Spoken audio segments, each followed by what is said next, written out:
Hi guys, today I want to discuss the possible functions of the Great Sphinx enclosure and the mysterious Sphinx temple on the Giza Plateau. Archaeologists named the structure directly in front of the Sphinx temple, due to its proximity to the statue, and deemed it an ancient Egyptian religious temple. However, they are perplexed by the lack of access or connecting doors between the two monuments.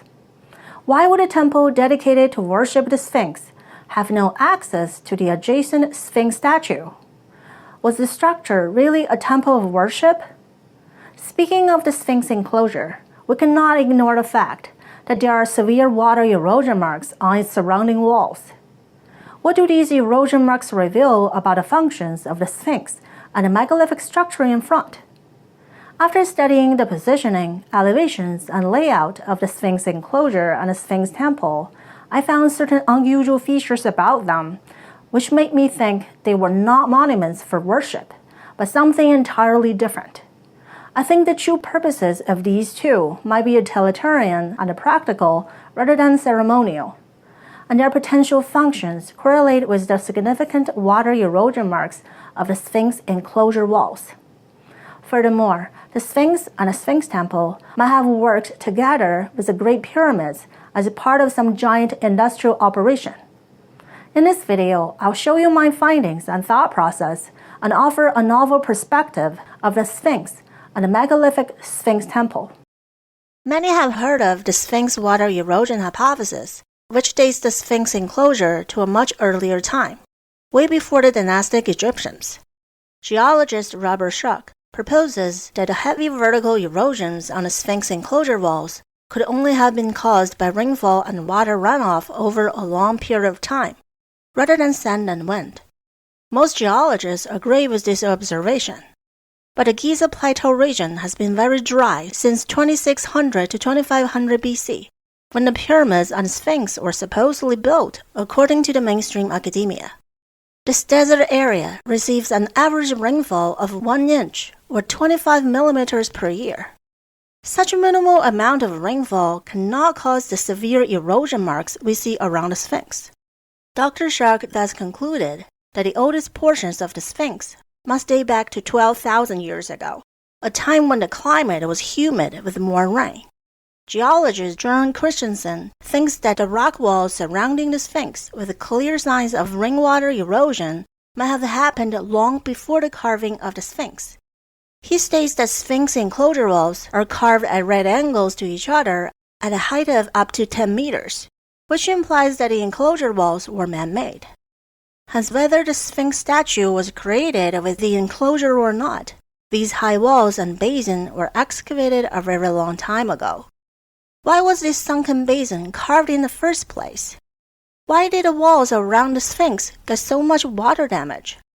Let's check out the topography of the Giza Plateau, where the Great Pyramid complex stands, since it not only relates to the heavy water erosion observed at these walls, but is crucial to my argument on the function of the Sphinx Basin and its nearby temple. In front of this massive statue of the Sphinx, there are two temples built with huge limestone blocks, some weighing 100 tons, unsheathed with rose granite. The one that abuts the Sphinx Plaza is the Sphinx Temple, and next to it is the Valley Temple of Khafre. Through mapping these temples' blocks, researchers found that the limestone bedrock excavated around the Sphinx body was used to build the temples, which means the excavation of the Sphinx sunken enclosure and the construction of the two temples probably originated from the same quarry-built project and date to the same era. I found multiple megalithic blocks in the Sphinx temple showing similar vertical water erosion marks. Less severe than the Sphinx enclosure walls, but still distinct enough, which agrees with the conclusion that the temple and the Sphinx basin were from the same time frame with more rain. The Giza Plateau is not flat, but slopes with the three Great Pyramids on the higher ground. The base of the Khufu Pyramid currently is 61 meters, or 200 feet above sea level, and the base of the Khafre Pyramid is 10 meters higher than Khufu. The Sphinx and the two adjacent temples, on the other hand, are at the low end of the plateau. The Sphinx situates in a big sunken area with a sloping floor towards the Nile. The Sphinx floor is sloped with an elevation change of 2 meters or 6.5 feet, with the lowest part, where the Sphinx's paws are, being 20 meters above sea level. So the Great Pyramids stand over 40 meters or 13 stories higher than the Sphinx. From photos, we see that the plateau slopes east towards the Nile, and the north and the west sides are higher than the Sphinx. When it rains, the water and runoff would naturally flow down. The location, topography, and elevation drop of the Sphinx enclosure makes it almost like a stormwater drainage basin, which catches runoffs for large areas of the plateau. I think that's the main reason why the walls around the Sphinx have such heavy water erosion marks, because they endured a concentrated quantity of rainfall and runoff drained into the basin. As mentioned earlier, the sunken Sphinx Plaza was man-made, and the stones excavated from the area were moved to construct the 2 megalithic temples in the front. Whoever was able to quarry, transport, and stack 100-ton stone blocks must have been quite sophisticated, as this was not a random project, but something that served a viable function. This signifies that digging a 10-meter deep rectangular basin at the base of the plateau, which would inevitably become a major drainage ditch, was by design. I postulate that the Sphinx Basin was likely created in order to collect a great amount of stormwater runoffs from the plateau, similar to a large catch basin in modern stormwater management. A catch basin is a structure designed to collect and hold rainwater and runoff from paved or other impervious surfaces, such as roads and parking lots. These structures are typically made of concrete and are built into the ground, with the top of the basin being level with the surrounding surface. The Sphinx ditch fits neatly into a catch basin's primary characteristics. The deep water erosion marks display that this water catch basin well served its purpose, and indeed have collected a lot of runoffs over possibly centuries. If that's the case, then the Great Sphinx, which sits in the ditch, might not be a deity statue after all, since such an important statue would have been made to last, to be worshipped and admired, as opposed to precariously placed in a murky stormwater collection basin to be weathered and eroded. By the way, there is no contemporary Egyptian inscription directly on the Sphinx statue. No one knows who created the Sphinx and when. If the Sphinx Basin was excavated to collect runoff and stormwater, and the Sphinx statue was no deity, then the structures in front of the Sphinx might not be ceremonial temples either.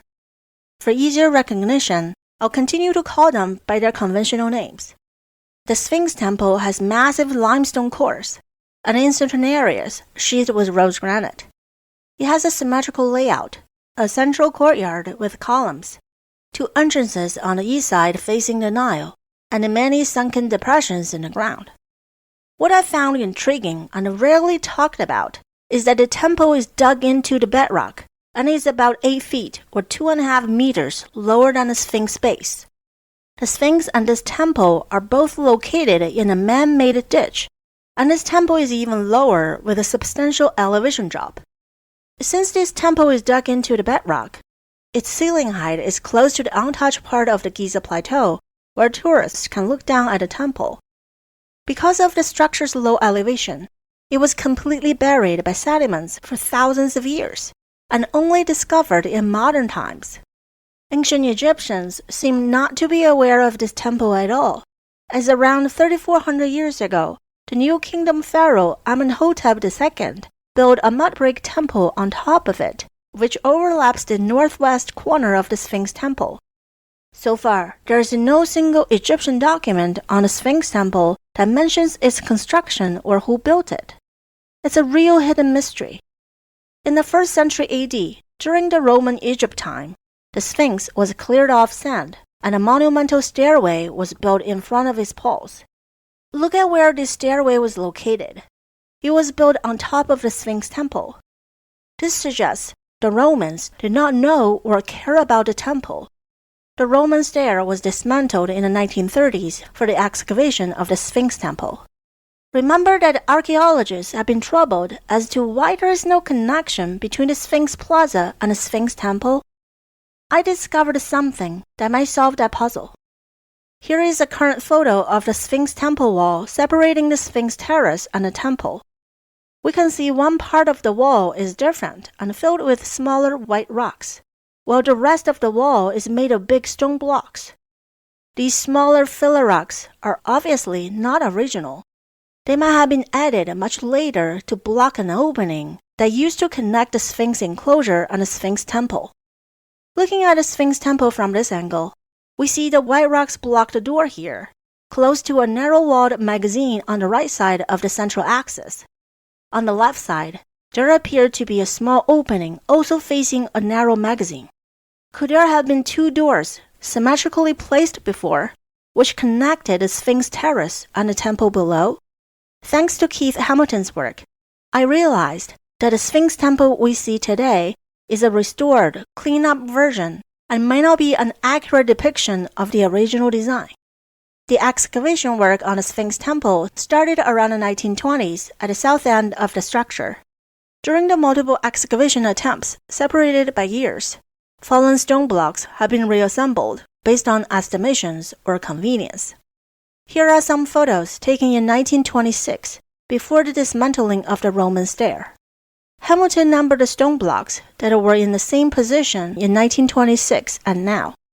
In the southwest section, between the Sphinx enclosure and the Sphinx temple, there are 7 in-position megaliths.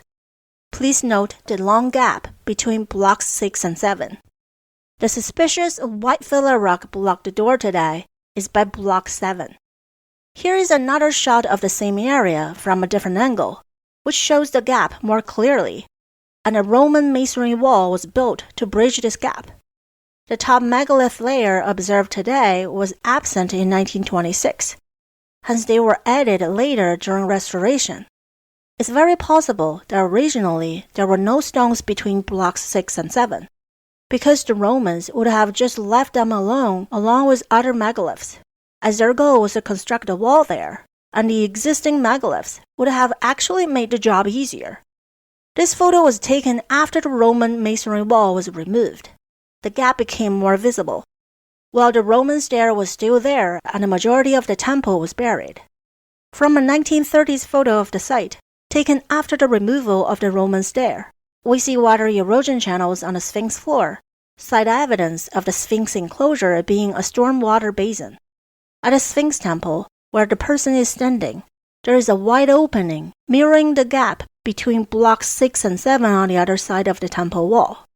Even though that gap had already been filled, and a second layer of blocks was added on top of the old stones, it seems the workers of old used and recycled the loose lying around megaliths and some small white blocks to complete their task.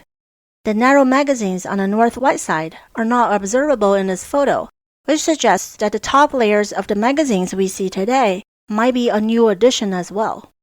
These old photos reveal that the temple had been restored piece by piece almost simultaneously with the excavation process, since the southwest corner got fixed, even when the overall temple was barely excavated and mostly covered by sand. Such hasty restoration may not represent the initial design, and likely permanently destroyed, disfigured, and covered up a ton of crucial evidence. Excavators back then were more interested in finding treasures and did not care about the stone structure. There is really no way to tell how much information was ignored and lost in these excavations. How unfortunate and sad. The architectural plans drawn in the 60s and 70s were based on surveying the restored work, ergo they could be unintentionally misleading. The unsolved problem stated by archaeologists of the lack of accessibility to the lower temple from the upper Sphinx enclosure might simply be the outcome of the carelessly done restoration in the 1930s. Through analyzing these archived photos, we gathered that before the modern repair work, the Sphinx Plaza was possibly connected to the Sphinx temple with 2 openings on the in-between separating walls. These openings and 2.5-meter elevation drop did not provide access for humans, but it would have allowed something else to go through: water. Earlier, I discussed how the Sphinx enclosure probably acted as a stormwater catch basin initially. If the terrace of the Sphinx was connected with the lower Sphinx temple via openings, then the murky storm water collected by the basin would naturally pour into the temple, which is over 2 meters lower. The temple would have been periodically flooded with unsanitary runoff water. This is important and the exact reason why I think the Sphinx temple cannot be a temple to worship gods or pharaohs. Even without the connecting openings, it's still risky to build a place of worship, a house or business, abutting and being lower than a drainage ditch. Can you imagine having a residence right under a stormwater basin? That location and low elevation are just not suitable for such uses. Since the Neolithic times, temples, public buildings, and human dwellings have always been built on higher ground to avoid flooding. There's no way a sophisticated culture which built structures with 100-ton stone blocks would position an important temple below a drainage basin, where it would be inundated by storm water. Some may bring up the flooded Erosion, though there's no higher water collection basin near the Erosion, right? Now, if the Sphinx temple was supposed to take the stormwater drainage from the Sphinx ditch, as its location and elevation implies, then what could be the purpose of that? Why build a structure which would be flooded periodically? I can think of one reasonable answer. Let's think it this way. Where would the runoff water go after being collected in a Sphinx enclosure? It has to go somewhere, either being absorbed into the soil, replenishing aquifers, or flowing into a river like the Nile. Giza Plateau is limestone that's not absorbent, so it would behave like a massive concrete parking lot, which would require a drainage design. Every big parking lot is designed and built with adequate slope angles and underground drainage systems to drain away storm water. The catch basin is one of the most used elements in commercial parking lot drainage systems. Depending on the design of the system, the water can be temporarily held in a catch basin and the detention facilities before being released at a controlled rate to prevent flooding. Additionally, sediment control and water quality treatment can be incorporated in the detention basin before releasing the water into a natural waterway. With this info in mind, let's go back to the Giza Plateau. Here is what I propose. If the sunken Sphinx enclosure acted as a big open-topped, below-grade catch basin for stormwater and runoffs, then the abutting structure with a lower elevation and openings connecting to the basin may have functioned as a detention facility designed to temporarily store and treat stormwater runoffs. Modern detention basins and vaults, as shown here, manage stormwater quantity and quality flowing to nearby surface waters. They help in preventing flooding and can reduce erosion and pollution in rivers and streams. These concrete detention structures have columns and surrounding walls, not too different from the symmetrical Sphinx temple. The connections between the Sphinx basin and the Sphinx temple acted as water inlets to allow storm water draining to the sub-leveled structure. The 4 narrow, symmetrically positioned magazines with shallow depressions where the water would have been entering the facility were like sedimentation chambers. The many rectangular depressions in the bedrock might have been sediment traps and settling ponds, like those found in a modern detention basin.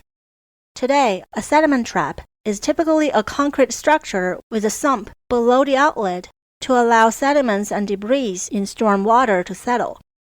The 2 long paths toward these gates could have been partially filled with sand, gravel, or other filter materials as a stormwater filtration mechanism before releasing the treated water out of the detention facility. A sand filter in modern stormwater management is a surface or subsurface device that percolates storm water down through a sand media where a wider variety of pollutants are filtered out. The southern pathway between the Sphinx temple and the Valley temple might have been a spillway, an emergency water outlet, a designed channel to allow excess stormwater to safely overflow from the Sphinx basin during flooding. The northern path outside the Sphinx temple may serve a similar spillway function. There is an in-ground granite drain extending underneath the northern wall to the northern path, which might be an outlet pipe to convey filtered stormwater. The water came from the detention facility, aka Sphinx temple, would eventually flow to the next phase, which I suspect is in the open area in front of the Sphinx Temple and the Caffrey Valley Temple. This area has an even lower elevation and sometimes gets flooded. Some ancient Egyptian mud brick walls are poking out of the ground. Apparently, there is more buried. Hopefully, this area will be carefully excavated and studied. I heard that a few core drills have been done here a while ago, and the cores contain granite pieces. Since the Giza Plateau is limestone, the granite pieces down in this region might indicate buried structures. Could that granite be part of the drainage system which connects to the Sphinx Temple? On a related note, some researchers think that this low area used to be a canal harbor. If that's the case, then the granite pieces might be a loading dock or marina bank, and the treated stormwater from the Sphinx Temple would have likely been released into the canal. In my prior videos, I presented my hypothesis that the Giza Pyramid Complex was a prehistoric mine and a permanent mine waste storage site. A mining and a mine waste storage operation would need to tackle stormwater drainage pollution issues, thus having a stormwater management system would be critical. I think it's possible that a Sphinx enclosure functioned as a main drainage basin of an ancient mining operation, and the structure in front of it served as a stormwater and runoff detention and treatment facility. What do you think? If you have any insights, please leave me a comment. If you like my video, please subscribe to my channel and share with others. You can also support me on Patreon, which is a monthly charge, or on Buy Me a Coffee. I appreciate your support. This is Curious Being. I'm Tina. Thanks for watching and see you next time.